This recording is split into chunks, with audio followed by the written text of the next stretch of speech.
Welcome back ناظرین. ایک ان کا انٹرنل پالیٹکس کا ایلیمنٹ جو آپ تذکرہ کر رہے ہیں. اچھا, دوسرا ایک اس کا ریجنل امپیکٹ اور اس کا ہو سکتا ہے کہ امریکہ کے اندر بھی رجیم چینج ہو رہا ہے. اچھا, چائنا کے ساتھ ان کے جو معاملات ہیں, پھر افغانستان کے اندر جن کا اثر و رسوخ رہا ہے ابھی نیئر پاس کے اندر, اور ابھی دوبارہ سے ان کے جو روابط بڑھ رہے ہیں اور تھوڑا سا ٹینشن ہماری افغانستان کے ساتھ بڑھی ہے یہ ٹی ٹی پی اور ان کی وجہ سے, یہ فیکٹر بھی ہو سکتا ہے کہ تاکہ اپنی وہ ری الائنمنٹ کر کے ہمارے ساتھ جو ہے دو تین اطراف کے ساتھ پریشر پیدا کرنا کی کوشش. جی دیکھیں, بھارت کے جو رول ہے جی ہمارے ریجن میں, خالد صاحب اس کو سمجھنے کی ضرورت ہے. یہ انہوں نے اپنے آپ کو کلیم تو کرتا ہے کہ میں نیٹ سیکیورٹی پرووائڈر ہوں, but primarily he is a watchdog in the region, being part of the Indo Pacific strategy. Indo Pacific strategy میں امریکہ نے, ویسٹ نے اس کو جو رول دیا, اور اس نے خود کلیم کیا کہ جی میں یہ رول ادا کروں گا against the main competitor that is China, اور اس کے ساتھ ساتھ وہ پاکستان اور اپنے جو سراؤنڈنگ میں ایک جو ہیجمون کا اس کا جو ایٹیٹیوڈ ہے وہ شو کر رہا ہے کہ جی میں بلینگ کر کے, کوئرشن سے اور ان چیزوں سے, یہ دھمکیوں سے میں اپنے جو ارد گرد کے ہیں ان کو ان کو میں اپنے انڈر کمانڈ کر لوں گا یا ان کو انڈر پریشر رکھوں گا اور میری پالیسیز چلیں گی. تو ان کو جیسے ابھی بنگلہ دیش میں منہ کی کھانی پڑی ہے, ان کو بنگلہ دیش میں ان کا سٹوج ختم ہو گیا, حسینہ واجد کی شکل. سری لنکا میں دیکھ لیں, مالڈیوز ابھی حالانکہ انہوں نے میزو کو انوائٹ کرنے کی کوشش کی, بٹ سٹل یہ یہاں سے تو ان کا یہ جو ہیجمونک ڈیزائنز ہیں وہ نظر آ رہے ہیں. پاکستان نے تو کبھی کسی اور ملک کی بھی, بڑے سے بڑے طاقتور ملک کی بھی جو اپنی سوورینٹی ہے اس کے اوپر کبھی کمپرومائز نہیں کیا. تو دیکھیں جو افغانستان ہے, پاکستان اس وقت خالد صاحب وکٹم ہو رہا ہے پراکسی وار اور state sponsored terrorism by India through the soil of Afghanistan. Afghanistan ہمارا بردر ملک ہے, آج بھی ہے, کل بھی ہم نے بہت قربانیاں دی ہیں.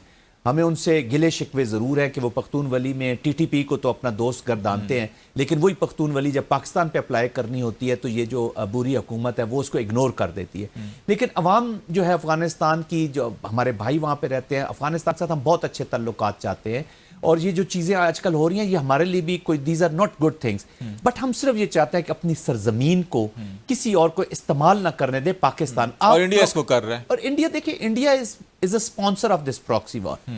یہ جو ٹی ٹی پی ہے اور پلس یہ جو عبوری حکومت ہے انفارچونیٹلی یہ اس کی کلائنٹ کے طور پہ کام کر رہی ہے, اور ہم وکٹم ہیں.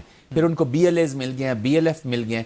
اچھا, اب یہ جو انڈیا کا یہ جو اسٹیٹ اسپانسر ٹیررزم ہے نا جی, یہ خالد صاحب صرف پاکستان میں نہیں, یہ اب ان کی پالیسی کا مین لیڈ ایلیمنٹ ہے. آپ کینیڈا میں دیکھ لیں, نجر کا جو مرڈر ہوا ہے سکھ کا, ٹھیک ہے, اس کے بعد آپ گروپونت سنگھ کو جو انہوں نے مرڈر فار ہائر, وہ لوگ انہوں نے ہائر کرنے کی کوشش کی. امریکہ کہہ رہے امریکن کورٹ نے ڈیسیژن دیا ہوا ہے جس میں Amit Shah who is their political minister ہے ان کا, اور وہ فیوچر کا اپنے آپ کو مودی کی جگہ وہ ہوم منسٹر ہے, اور مودی کی جگہ وہ اپنے آپ کو پلیس کر رہا ہے. وہ امپلیکیٹ ہو گیا امریکن عدالت کی طرف سے کہ جی ہی واز لیڈنگ. تو یہ یوز آف بیشنائے گینگز, یہ جو انڈر ورلڈ ہے ان کا, جو بالی ووڈ ہے وہ بھی ایک انڈر ورلڈ کا حصہ بن گیا ہے, تو ان کو یوز. ابھی جو نخل لڑکا وہاں سے گرفتار ہو کے آیا جی, وہاں سے چیک ریپبلک سے پروبیبلی, تو اس نے کنفیس کیا ہے. اور کچھ اطلاعات ایسی بھی ہے کہ ابھی جو ان کے فارن منسٹر اور سیکرٹری وغیرہ وہاں پہ امریکہ گیا, تو before Trump's take over the office probably اس نکل کو بھی وہاں سے لے کر آ گیا تاکہ ہمیں بھارت کو تو انٹرنیشنل ٹیررسٹ جو ہے اس وقت ہے وہ پوری دنیا جان گیا کہ وہ بھارت ہے, یہ ان کی پالیسیز کا حصہ ہے. آپ نے اپنے جیسے ابھی بات کی ہے, کلبھوشن ہمارے پاس جیتا جاگتا ثبوت ہے, ہی از اے نیول آفیسر.